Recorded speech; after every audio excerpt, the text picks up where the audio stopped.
James Crawford first, and Lisa. Okay, fine. Okay, if you wouldn't mind taking your seats, we'll begin. Just wait for Chrissy to sit down.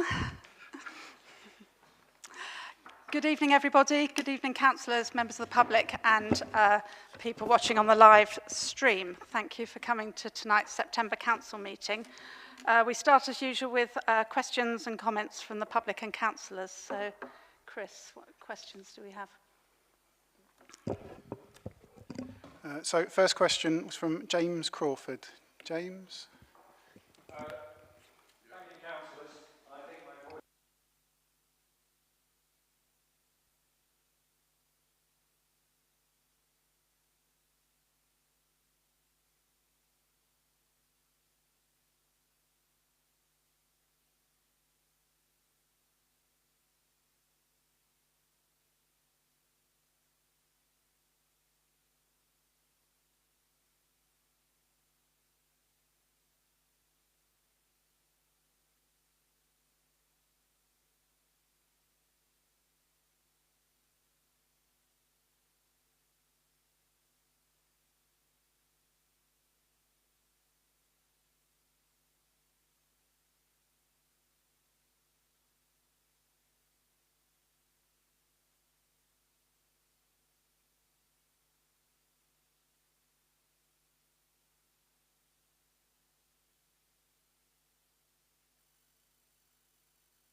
Thank you very much. We are aware there have been issues with the allotments and apologise for that, but over the last month we have taken a series of actions to address many of the points you've raised. So the people who own or we have as down as registered as owning the allotments or renting the allotments have all been contacted to see who wants to carry on, who wants to drop out. The people on the waiting lists have been contacted. The maintenance of the allotments, I'll be corrected if I'm wrong, we've actually only taken over the maintenance of them as of April this year because the contract previously was with Wiltshire Council and then their contractor continued to the end of the contract. So it's just this year when our town warden team were for the first time responsible for mowing large areas in the town, have had to learn the new machinery and the regimes needed everywhere, but also at the allotments and how to do the cuts and so on and so forth. So we have been addressing this issue. As regards information about the Colonel Llewellyn Trust, I mean, the money is spent on grants for educational purposes to young people or organisations benefiting young people who apply for them. I think the results of those grant awards are published with our community and wellbeing agenda.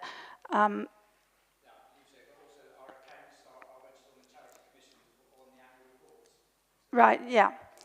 So, but if there is more information you want that I'm not able to answer now, do get in touch with the office. I've certainly seen other correspondence with people who've written in who've been given full replies. So thank you for that question. Any others, Chris?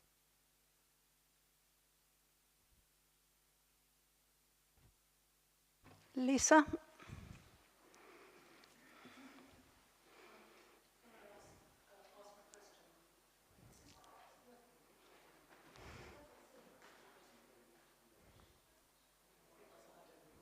Is that okay now? Yeah. Yeah. Thank you first for putting Becky Addywood on the agenda. You know, that's appreciated. And we're just wondering, because it comes under the confidential business, whether it is something that can be discussed while the members of the public are here or not, because it comes below confidential business on the agenda. That means it's within the confidential section of the meeting, and therefore the public will need to leave as we begin the confidential business. So that 9, 10 and 11 are all confidential items, are they?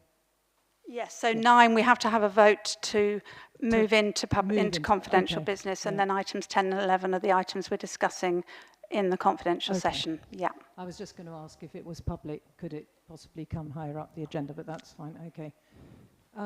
So my question is, without prejudice, and it's about Becky Addywood, do councillors agree that the current Becky Addywood felling dispute is a tragedy which is creating a rift in the community and damaging friendships and working relationships in the town and local area, and that therefore every effort must be made to resolve the situation as soon as possible?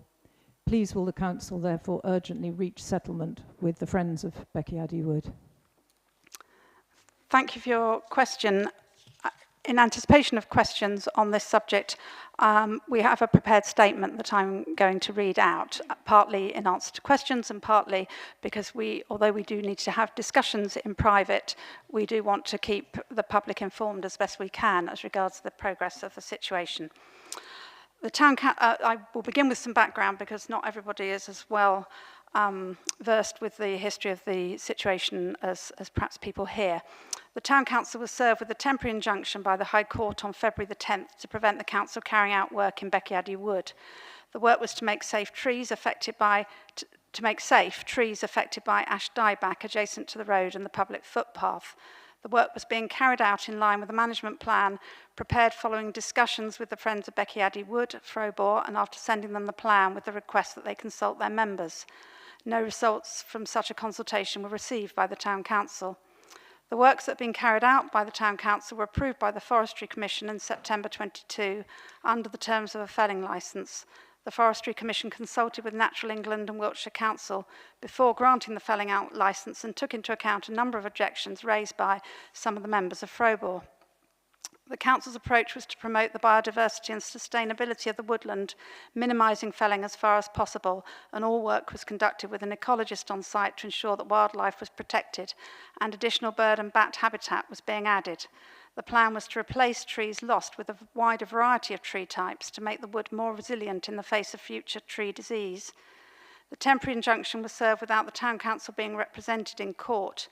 In order to seek a sensible resolution and to limit legal costs, the Town Council suggested a professional arborist and professional ecologist be independently appointed to draw up a management plan for the wood. This was accepted by the other party in May. Once the experts are reported, the expectation is that the High Court will lift the injunction. Although this agreement has been reached, the other party has not withdrawn its claim that the Council has breached the Memorandum of Understanding between the Council and the Friends of Becky Addywood, for example, by failing to partner with Frobor in the production of a management plan for Becky Addywood. This underlying claim will continue to trial unless either the claimants discontinue it, which they were invited to do, or terms of settlement can be reached. As the defendant, the Town Council cannot withdraw from the litigation. However, the Council is taking reasonable steps to reach an agreement in order to limit costs and avoid the case reaching to trial if possible. A case management conference was held yesterday involving the judge and legal teams for both sides. At the hearing, the judge set out a future timetable for the claim. If the case proceeds to trial, it is anticipated this will be sometime between 4th of March 2024 and the 13th of May 2024 inclusive. The claimants are also required to notify those persons who they purport to represent and to ask them to confirm if they do wish to be represented or opt out, and to tell the council who they are. The claimants attempted to apply for an order capping costs in the litigation, but this was unsuccessful. As such, they have no special costs protection. Due to the nature of legal proceedings, it has been necessary for members of the council to discuss the handling of the case under confidential business of full council meetings and at one extraordinary full council meeting. However, it has done its best to keep the public informed as far as possible via our usual channels of communication, as well as the website. So that's the information I'm able to provide today in answer to questions. You're welcome to, but I'm not prepared to say anything further. Just to say that I was at the case management conference yesterday, and the application for cost capping was not actually made due to a technicality. So that, I don't know whether the information has got scrambled, but it wasn't actually made. So we don't know whether it was postponed, that part of the hearing. Yeah, and apart from that, I've been advised not to say anything further about what the judge said. So, but yeah, and I think the council knows very well what our position is, and that there wasn't ever a management plan, and we were not involved in making a management plan. We weren't involved in drawing that up, and they know all the details. All we would ask is that, which I hope is going to happen through the management agreement from the 3rd of May, is that, and it has been agreed that the arborists who take on the wood will use a proportionate risk management system, either valid or QTRA, which we've been talking about for a very long time, and but crucially that there will be a proper footfall survey done, unless the council would like to speed things up.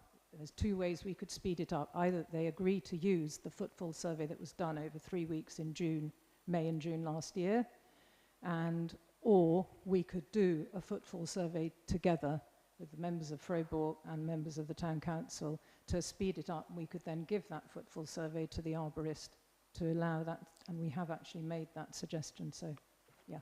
Thank you, Lisa. Do we have any further questions, Chris? No. Item 7, yes, okay, what we will do, if you're happy, is hear your question when we come to that item on the agenda. Is that okay? Because we will have a presentation, and then that might help with your shaping of your question anyway. Yeah, if I can get my question before you start talking about it.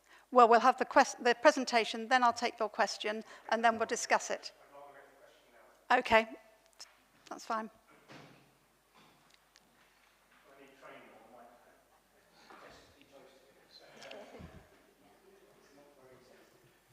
the microphone. Can you hear me? Yeah. Martin Newman, Bradford and Avon resident. Some weeks ago, I requested documentary information concerning the traffic modelling exercise that you're currently funding with Wiltshire Council to the tune of £25,000, and also details on this proposed strategic review of the river crossing, on which you're proposing to spend a further £30,000. Those documents have not been produced, and I've now converted that into a freedom of information request. The reason for giving you that background is it means I'm not able to question you on the detail of what you're proposing on item 7. However, my understanding is that the modelling exercise is looking at the traffic flows through the town, and one possible outcome is changes to the town bridge.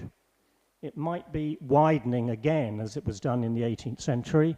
It might be alternate one-way working, but it will certainly make a difference if that's the result. I understand from the Wiltshire Times that this report, modelling, is supposed to be published in October.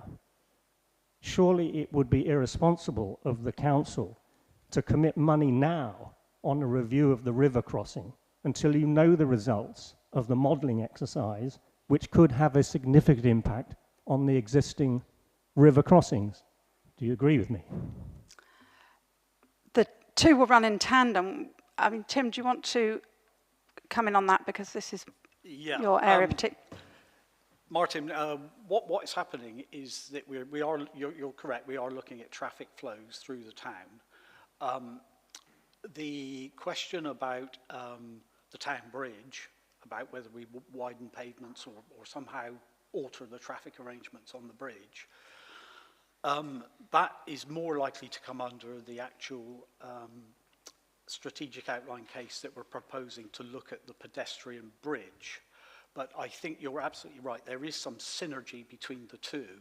And in fact, we're already discussing that idea with Atkins at the moment. So exactly how the timing is going to work, I can't exactly tell you right now, because assuming we go ahead with the strategic outline case, that won't get going until probably a week or two's time, and that is scheduled to take around 3 months. So that is not going to be ready before Christmas at the very earliest. So we need to make these things work together. You're absolutely right.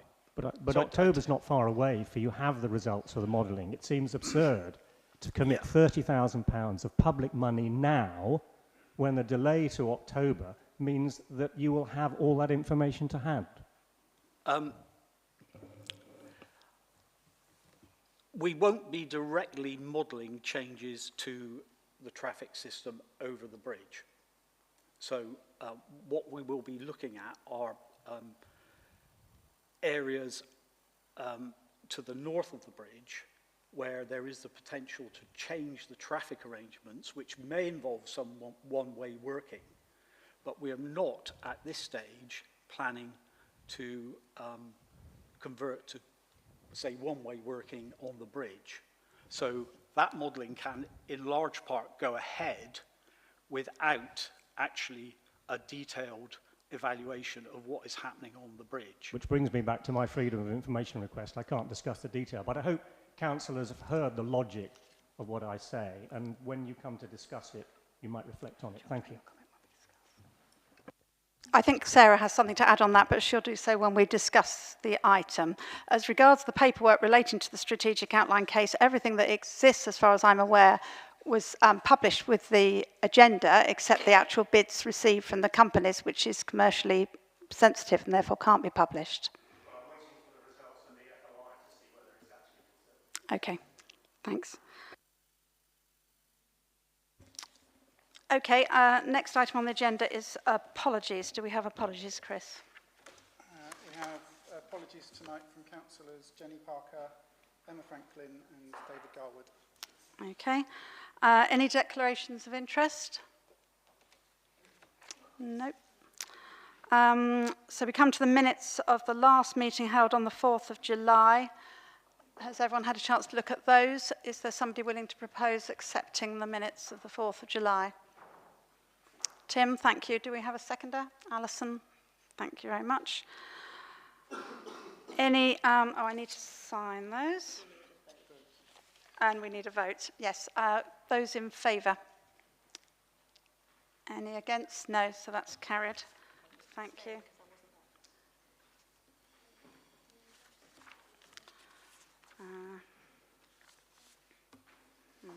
Oops, I think I missed a page.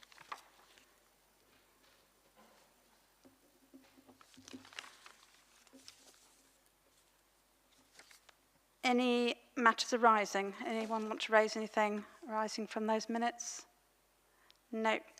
So we come to Chair's report. The first thing I wanted to report was the petition to Great Western Railway that the Town Council set up regarding the closure of the ticket office. When I wrote the report, we were close to 3,000 signatures, thanks to a big push over the last few days. By Friday, when we sent the petition off to Great Western Railway with a letter, we had reached 3,365 signatures. I think lots of those were on hard copy that came in at the end. And so if you're interested in reading what we wrote to Great Western Railway, it's available on the news page of the Town Council website. And we await to see the outcome of all the public protest about the proposals for ticket offices.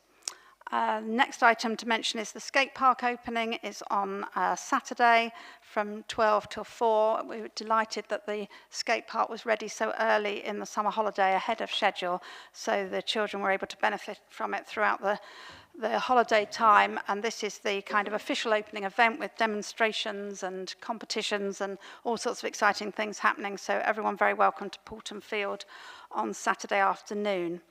I did mention the running out of time relay at the last full council because it was due to be happening the next day, but it was so successful I thought I'd mention it again.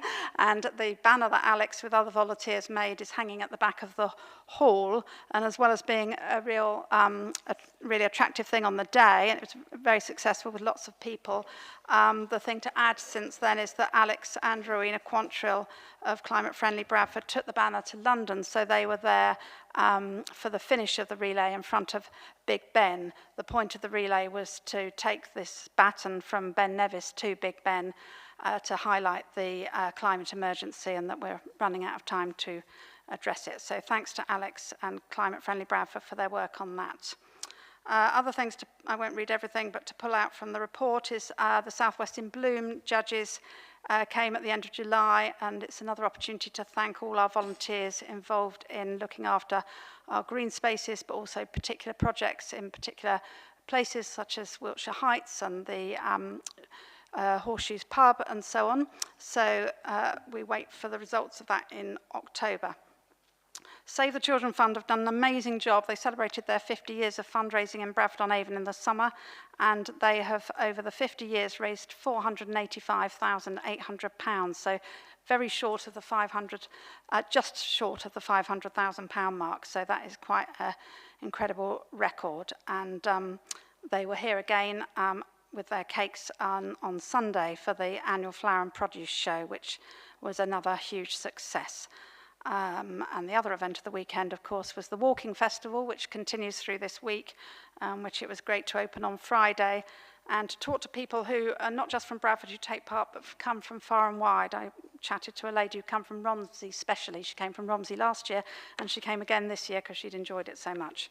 So that's a great asset to the town, and thanks again to the organisers of that. So now we come to item 7. We're going to start this with a presentation from Tim, and then, well, we've had questions now, and then we'll have our discussion. Oh, yeah, but if there are further questions, of course, at that point we can take them, yeah. Thank you very much, Katie. I'm struggling to see that. I've got a bit too close to the... Yeah, might be an idea if we can do that.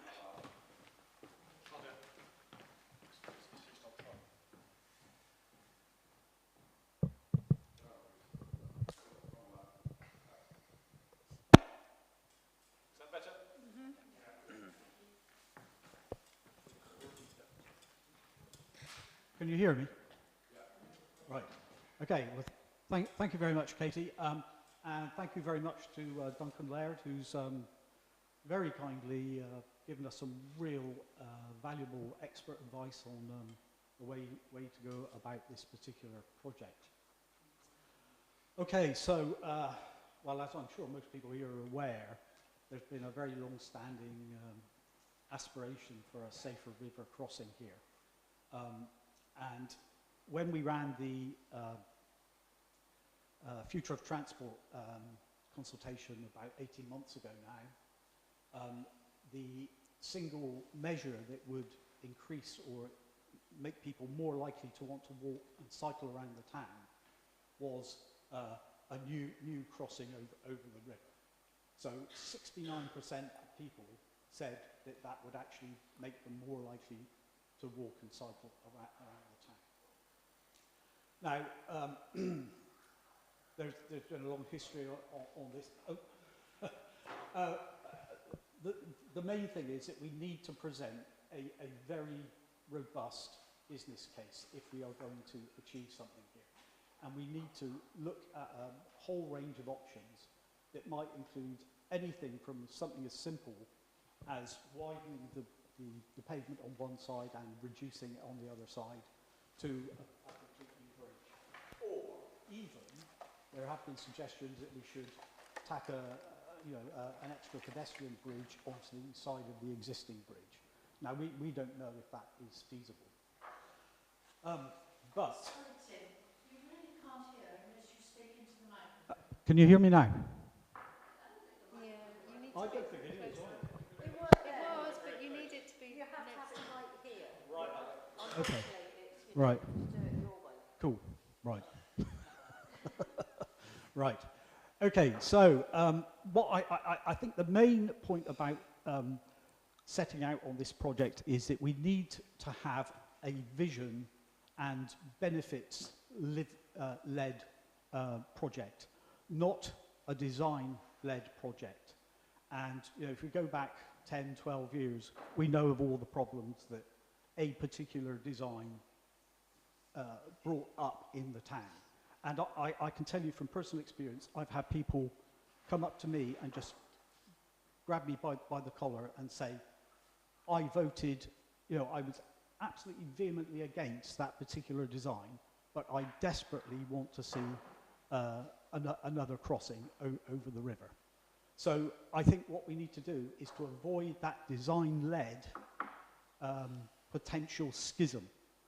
So we need to engage with people at every stage, and we need to achieve consent and support from a majority of people. That is the overriding objective of this particular effort. So the approach suggested, this is primarily really Duncan stuff, but what are the objectives? What do we want to achieve with this thing? One of the first things that comes to mind is we want it to be safer than the situation we've got right now, because we know that there are lots of minor incidents either on that bridge or in the narrow streets either side of the bridge. So those are things we really want to, ideally eliminate altogether. Whether that's possible or not, I don't know. So what we need to do is set up and have it a kind of scope of what we want to do. So budgets, what the benefits will be, where we would like it to be, and think about, well, what are the constraints? For example, if we tried to tack an additional sidewalk onto the side of the existing bridge, is that feasible? Because historic England, this is a grade 1 listed construction. So, can you put an additional pedestrian bridge on the side of that and stay within the sort of conservation constraints? So what we'll be doing is we'll look at a very long list of options that are possible here, and then work that down into a fairly short list, and then think about what the business case is going to be. So, okay, next slide, Chris. So, here this is just a potential long list sift, if you like, and you're looking at various criteria. So, you look at, well, is it going to improve pedestrian safety? Will it improve tourism? Will it support local businesses through additional footfall? All kinds of things like that. Is it affordable? Is it deliverable? So all these things need to be looked at. There's many, many different aspects that we need to look at and consult on. And then what we will be doing is scoring each one of those options to see what looks like a potential way forward, if you like. Right, so government business case. Well, not surprisingly, the government has a responsibility. Excuse me, my mouth's getting pretty dry.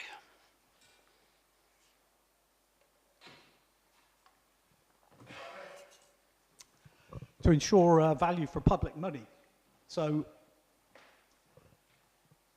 a project like this could cost quite a bit. We don't know exactly what it's going to be yet, but there's potential for it to cost really quite a lot of money. So what we are going to have to do is something that is compliant with the government's sort of business case approach, which is detailed in something called the Green Book. And it has 5 main sort of sections or elements, and it goes through 3 different stages. So we'll just have a look at some of those. So like the strategic case is there a compelling case for change?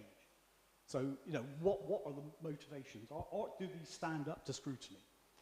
I won't go through all of them, but, you know, say, management, is it achievable? And, you know, can it be delivered successfully? And that comes down to things like logistics and where you might put any foundations, or what you actually have to physically do, and the physical plant and equipment that you need to get there to do it. So those are all constraints. But the point at the bottom right, I don't think you can see it, but basically consultation and engagement with people is going to be fundamental to this. We need to get people's buy-in. And if we don't do that, then the whole thing will fall over. So, you've got those 5 sort of elements, and you've got 3 stages.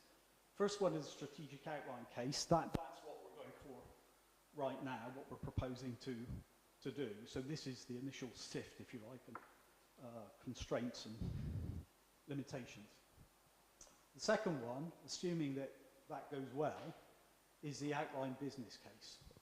And that's where you actually start to do some quite detailed planning. So you've got an idea of what you want to do, exactly how you're going to do it, and some quite detailed designs. And then beyond that, you've got the full business case, where all these different elements have been fully evaluated, and we know what the solution is going to be, you know, what it's going to cost, and where the funding is going to come from, and how we do it, basically. So, that slide has gone very strange. Okay. Don't know what's happened there. Anyway, I think I've probably described that well enough, but what we want is a benefit to cost ratio of more than 1. So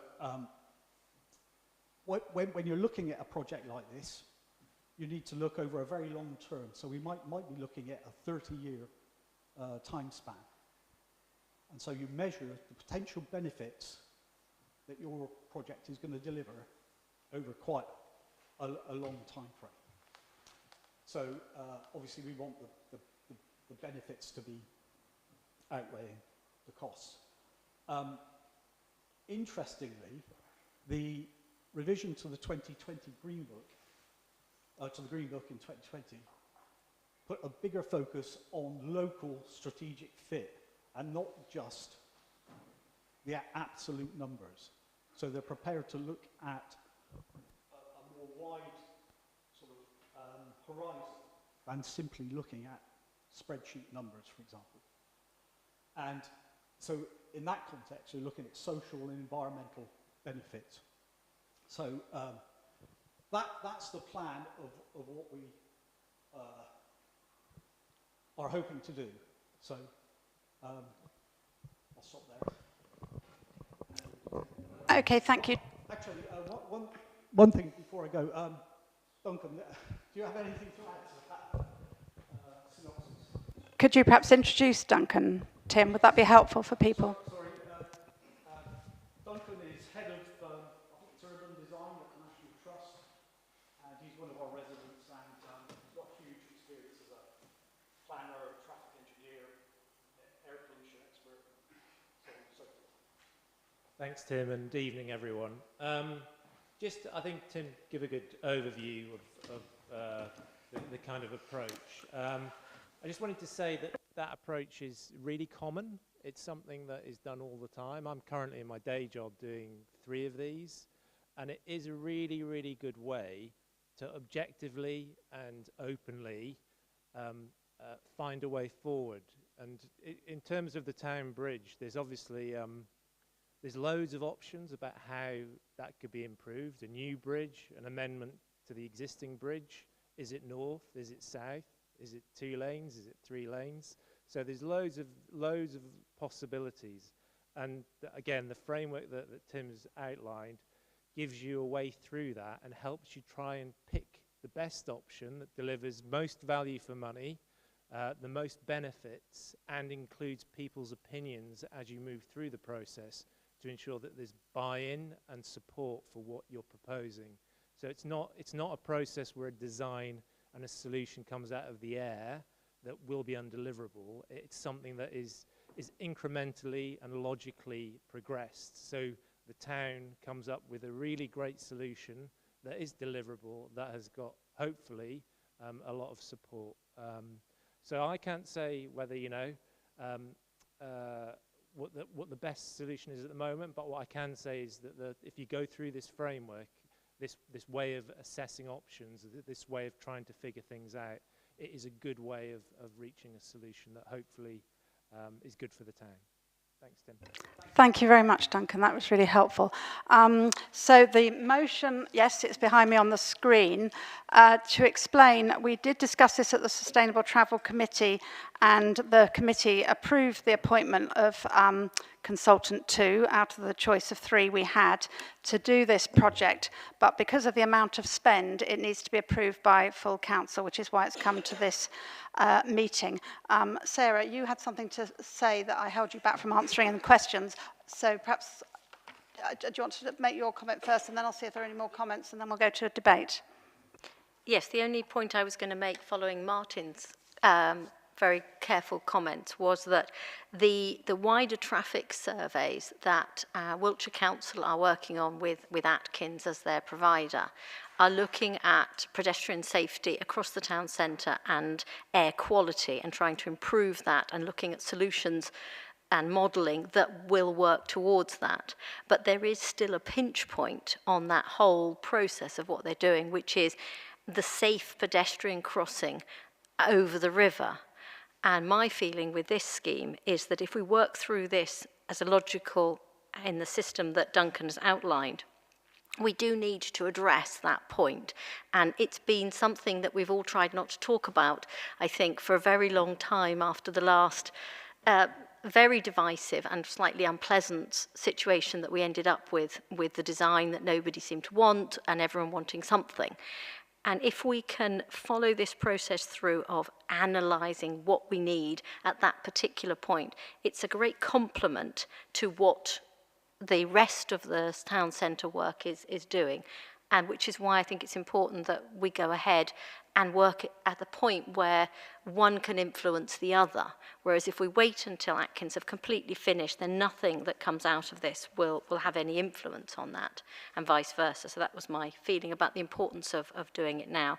And Duncan has said better than I would have done about the need for due process in order to get funding. Thank you, Sarah. Does anybody else have any questions from the public? No. So Simon and then Sam. Thank you. Just first thing, I may have missed something, but did we ever actually say we did want a bridge? Have we ever sort of had a vote to say we want to have a bridge, as opposed to we're discussing or exploring it? No, we had a vote at the Sustainable Travel Committee to appoint a consultant to look at this issue. You have a motion now, but it assumes that there has been a decision that we actually want to pursue a bridge. And I don't think I've seen anything on record to say that we have had a vote to say, yes, we want a bridge, which would be the starting point, you'd think. Moving on. Well, as we've said, this isn't specifically about a bridge, but about a safer river crossing. Okay, call it what you will. It looks like a bridge, smells like a bridge, etc., etc. Could I ask Tim to go back to the slide that starts strategic, economic, commercial? Okay, thank you. Because the problem I have is that we as a council have committed to spending £30,000 in blocks already several times for the pavilion. Okay, well, we explored that, that didn't work out. We've got £30,000 or thereabouts going on the traffic design. That's good, that's what people want us to spend money on. We haven't had the results of that back yet. Now we're being asked to spend a similar sum on something else, which, as I said, I hadn't actually realised that we decided we definitely wanted. And while we, is there a compelling case? Well, there's a case, but actually it stands in its own. It's not actually rooted into anything that we've had back from the traffic consultation. Does the recommended option optimize public value? Not just meet public value, optimize it. Is it the best use of the money? But then we get into this other stuff. Is it potential deal attractive to the marketplace? I said this at the last meeting. My problem with this thing is not so much that we are exploring it. I'm all for exploring things up to a point. But there has to be a realistic prospect that if we explored it and it came up with some solutions and we chose a solution that was acceptable to the town, which is always an interesting option, that it could be actually viable. The very bottom thing, is the proposal achievable? It may be, but we've seen no evidence of it. Where is the funding for this likely to come? It's going to cost millions of pounds. I personally sort of think that if we've got millions of pounds to spend on things, there are other things that we could be doing with it. There are probably other things we could be doing with this £30,000. So unless we're absolutely certain that it's, not certain, but confident that it's going to attract the support to put it into effect, it's almost a pointless exercise, and there are better things that we could be doing with £30,000, like supporting the hub, like supporting our schools, like investing in other parts of the community. And I would have thought we would have seen more evidence of that in this presentation, rather than there's a compelling case for it. Thank you, Simon. Sam, and then I've got Sarah, if your last one was an answer to a question, and then Tim. Thank you. Yeah, so I think it's just worth thinking back to 2 and a bit years ago when we had the election campaign, and there were lots of issues flying about, and one being traffic, because at that point we had the temporary one-way system. There were lots of people for, lots of people against, very, very divisive. But one issue which shone out for me was how uncomfortable people felt walking around our lovely town. And everyone points at the bridge for that, because it is deeply unpleasant experience crossing that bridge at most times of the day. It is not built for what it does, and it's not for us right now to say there's a compelling case for a new bridge. The case, I think, is that we know that the situation we have in this town at the moment is not pleasant, it's not tolerable, and it's not safe. And the bridge is an absolute focal point of those traffic issues, and one that unites people. Everybody wants to see an improvement to that situation. And as far as the strategic outline case, well, this is the start, isn't it? And this is the due process, because, as you said, Simon, this is potentially millions of pounds, and therefore we must ensure that value for money is achieved and our outcomes are achieved. And the only way to do that is to invest and follow the due process necessary. I accept that for some people it may be frustrating because they think, oh, well, it's obvious, right? Well, it's not, clearly, because there's already different views about the options. But what is clear is that to achieve the outcome, you must start on the firmest possible footing, which for me, this is what this represents. And therefore, I completely support it. And thank you very much, Tim, for all your hard work so far in laying the case for that. Thanks, Sam. Sarah? I mean, partly Sam's answered my point. All I was going to do is, in a certain extent, answer to Simon's thing. And I'm, as you know, not in favour of spending money when we don't need to. But having looked at the issues where we have a town centre where all our parking is on the south and most of our commerce is on the north, it came out in the forum that we had recently for the businesses that they felt that pinch point, people weren't crossing across because they felt unsafe. Now, the only way we can get any closer to safe is to study it from that perspective of what would be the best options. And it is possible that if the best solution turns out to be a hugely expensive second crossing at some other point, we're going to be a long time with that box on the shelf, which is how all strategic projects start, waiting for a funding option, which is quite clearly not going to come from this town council. but might well come from some government department who decides that that is a fundable option at certain times. And the only way that we can bid for any of those funding options is to have a process set up to that point. But it might well be that once we start to look at it, some of the other options that people have been discussing over the years as interim or final solutions of widening a pavement on one side may actually be much more financially achievable and therefore something that can be financed more quickly, again, not by this town council.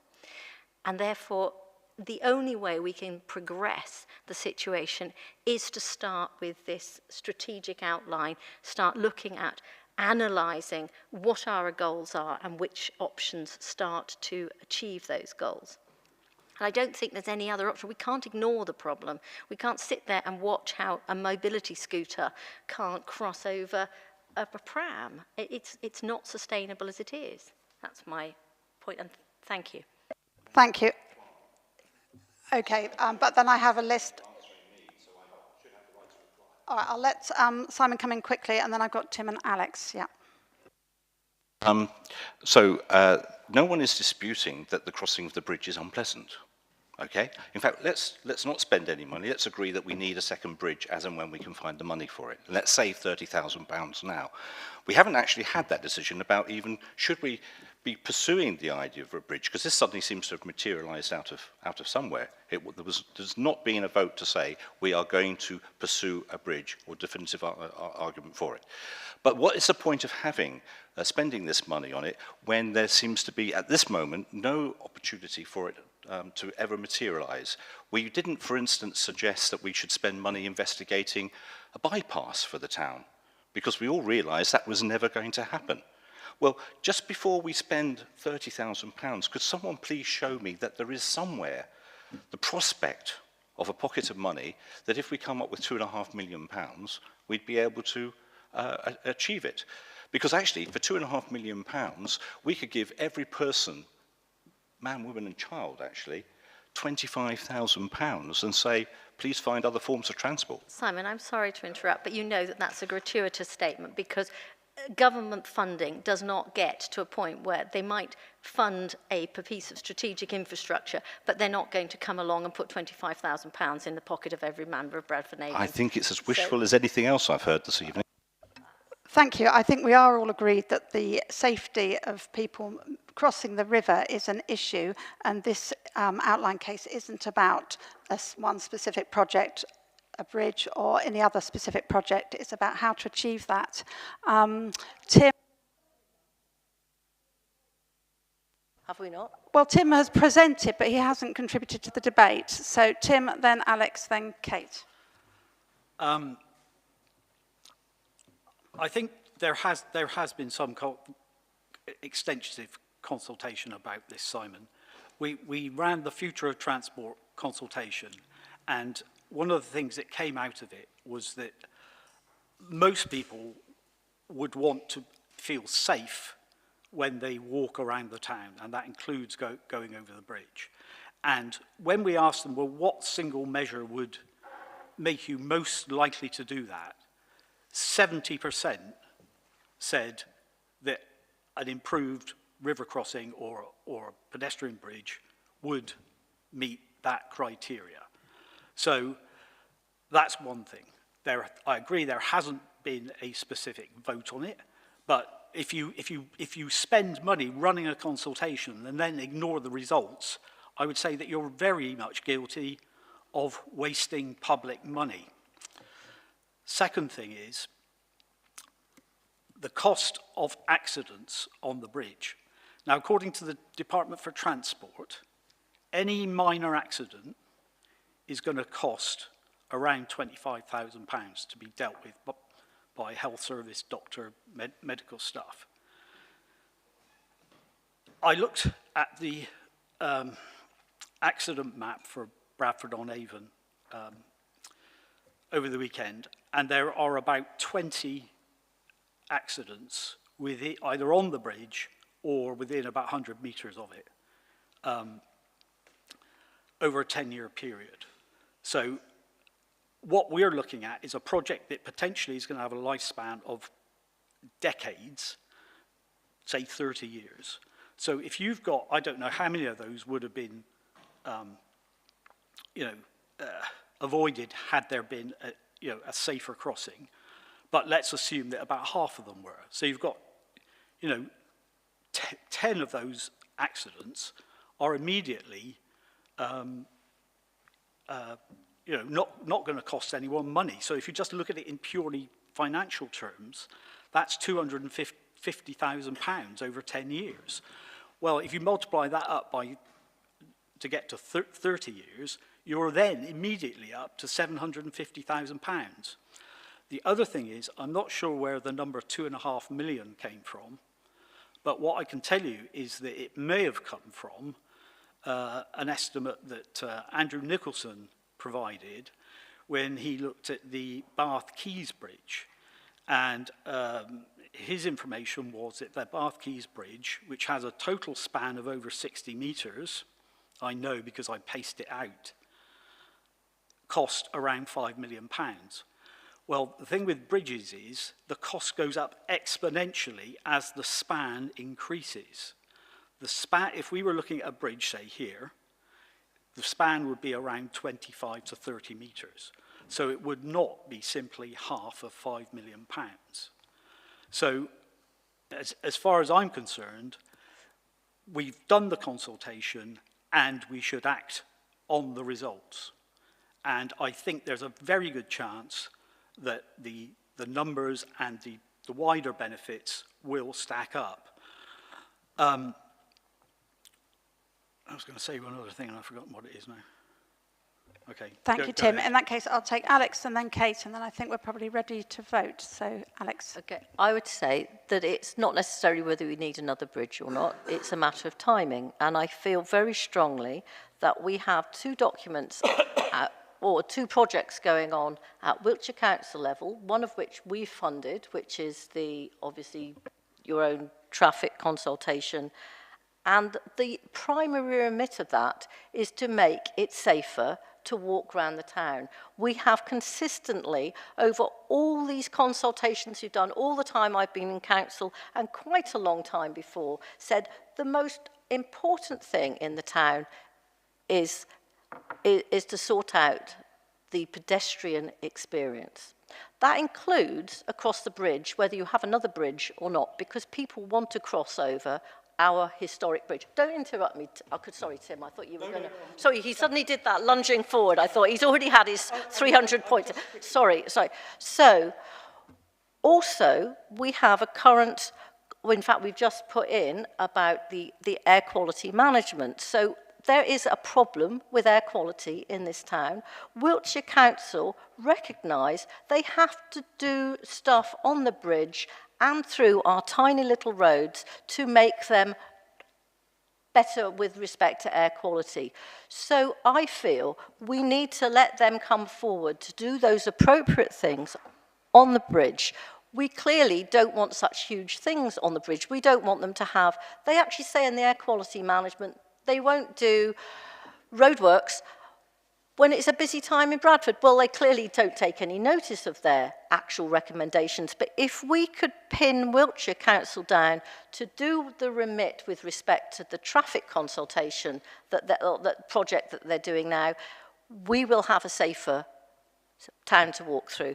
If the air quality management recommendations that they put in, of which many were a bit dodgy from the way they were a little bit strange with some of their lack of joined up thinking with the rest of Wiltshire, but they were really sensible things to do, which would help not only our lungs, but also our legs and the rest of our bodies going around town. So I feel we very much should see what are Wiltshire bringing to our party. I think this bridge is a long-term project. I think it would be nice eventually to do this exact thing maybe, but I think doing it now is pretending that you can make the bridge safer quicker because you're not involved in Wiltshire, but what we need to do is make the whole town and our tiny streets safer right now by keeping pressure on Wiltshire Council to do what they're actually saying they're going to do. Thanks, Alex. Kate? Alex actually covered a lot of what I was going to say, so that's good. First of all, I want to say, yes, I'm I was also very much in favour of a pedestrian bridge. Actually, oh, sorry, I'll get a bit closer. I was actually, I'm not quite sure where the comment of nobody was in favour of the bridge. Most of the people I knew were actually very much in favour of the bridge, voted for the bridge, wished the bridge had gone ahead, and that this was not something that we had to even discuss. I feel like a lot of the town at the time thought that the bridge would go ahead and unfortunately didn't come out and vote. And it was the people that were against the bridge that voted. So I think there was a huge amount of the town that was in favour of the bridge.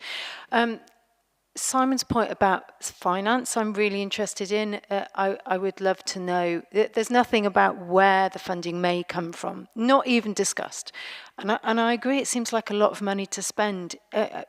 We voted against Alex spending, I think, £3,000 because we weren't sure exactly where her Rivers project money was going to go. That was 3 rather than, I can't remember, sorry, the figure, £30,000. If we have no chance of securing the funding, then it seems like a lot of money to spend. Sarah, you mentioned something about the timing, that you think we should go ahead now and that somehow this will feed into the report from Wiltshire. Is that the case? So you can answer afterwards. I didn't realise that if we do anything with regards to consulting about the bridge, I get the feeling that this will happen. The results of this work will come through, and that will be after the traffic modelling results come through, so it won't feed into it at all, as far as I kind of understand. I'm slightly worried about Sam's talk about talking to people in the election. This is so much more about the future of the town, and I don't want this to get wound up in anybody worried about the next election. That's just a personal kind of point, that this isn't about winning favour. This has really got to be about doing the right thing for the finances of the town. I would really like to see the results of the traffic modelling first. I think Alex's point about, in theory, we should be looking about pedestrian safety and air quality, and that might change how people feel about the need for a bridge. There are so many factors that if the idea is to introduce a one-way system, what mitigating ideas will be put in place to stop Bradford from becoming just the faster place to use to cut through from 2 main roads. And yeah, I'd be really interested to understand what solutions might be suggested before we spend £30,000 investigating a bridge. And those accidents, sorry, just to ask Tim as well, were you talking about traffic accidents or simply pedestrian? Those were accidents where a pedestrian has been injured, yeah. Because again, I feel like that may be injured, yeah. Because again, I feel like these are also factors that may be massively affected by what is suggested, ideally from what is suggested from the traffic modelling. I mean, are we absolutely hopeful that Wiltshire are going to solve, confident that Wiltshire are going to solve the problems? Not necessarily, but I think I would be very interested to find out what solutions they suggest before we commit further money. Thank you, Kate. So I think, just to sum up before we vote, that as Sarah indicated, essentially the scope of this project is going to be far broader than anything that will be covered by the modelling, and therefore the two, bringing them together in this way means that they can feed into each other at the consultation stage, that we can be looking at what's proposed by the modelling and looking at what comes out of this in tandem. And it's not that a decision's being made at that point, that's the point at which we go out and consult with the public. On the funding, I've realised what Tim and I between us haven't mentioned is that when we were released a further 20,000 from the Wiltshire Towns programme, previous amounts have been spent on other projects, but when the group who volunteered to consider that money met, the decision was that if this expenditure was approved at this meeting, that 20,000 would go towards this. given the expression of interest from the business community in safer means across the bridge and in that area of town for potential customers. So very quickly, Tim, and then I think we should vote. Yeah, that's a very good point. But one thing I would add about this is there's a lot of swithering about whether we will actually get some money to do this. These pots come up at unpredictable times. And for instance, at the very beginning of this year, Wiltshire were awarded just under £1 million from Active Travel England to run feasibility studies and build improved infrastructure. As soon as I saw that, I applied for it. And I got a very polite letter back saying, well, fantastic idea, but you haven't got anywhere with it. So the thing is, I don't know when that funding is going to come up, but these things do come up. Thanks. Okay, so let's move to the motion, which is on the screen and in front of us. Do I have a proposer, please? Tim, and a seconder? Sarah, thank you. Those in favour? And those against? Thank you. So that was carried. Katie, could I just make an observation? Yes, of course. So two of the three priorities the town wants were mentioned in this discussion: pedestrian and cyclist safety and improved air quality. But the prime priority wasn't mentioned by anyone, even in the presentation, which is to reduce the volume of traffic. And you need to keep that at the front. Well, yeah, Jeremy, I can assure you that in both our response on the air quality document, which we sent in at the end of last week, and in our brief to Atkins, who are doing the traffic modelling, all three priorities, pedestrian and cyclist safety, reduced traffic volume and air quality, have been prioritised. The point is that if you improve people's ability to walk and move around the town safely on foot, hopefully that would reduce traffic volume because people find it a pleasant place to walk into and around. But Jeremy, as well, that's why I was talking about mitigating factors, was the idea of reducing the volume, because if we make it easier to go through the town, then we get more traffic coming through. So it's about what mitigating factors Wiltshire suggests so that we don't get that volume. So I didn't use the actual word volume, but that's what I meant.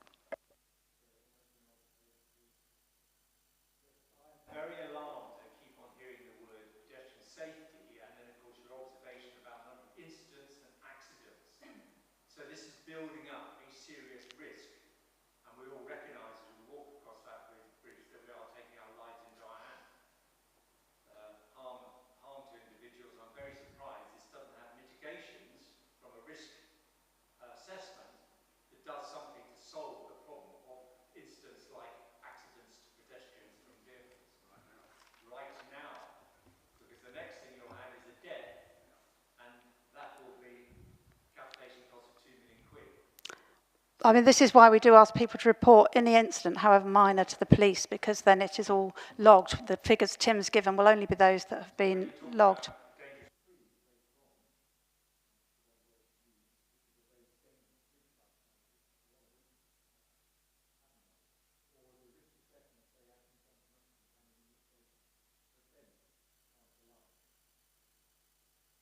Thank you. Right. We now move on to the next item, which is twinning. Chris, you've prepared a report on that. Thank you, Katie.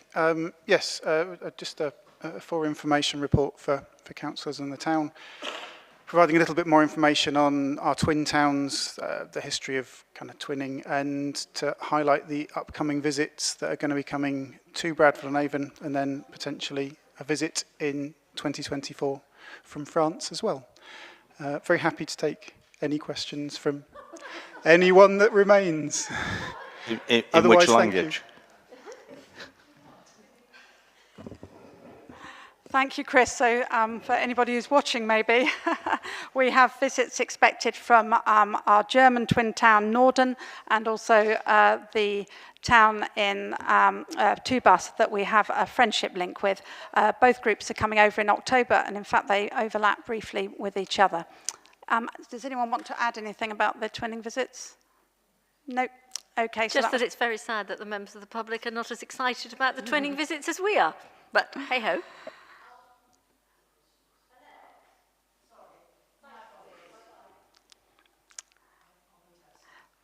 Thank you. So this brings us to item 9, which is confidential business. So could I have someone to propose that we move into confidential session, please?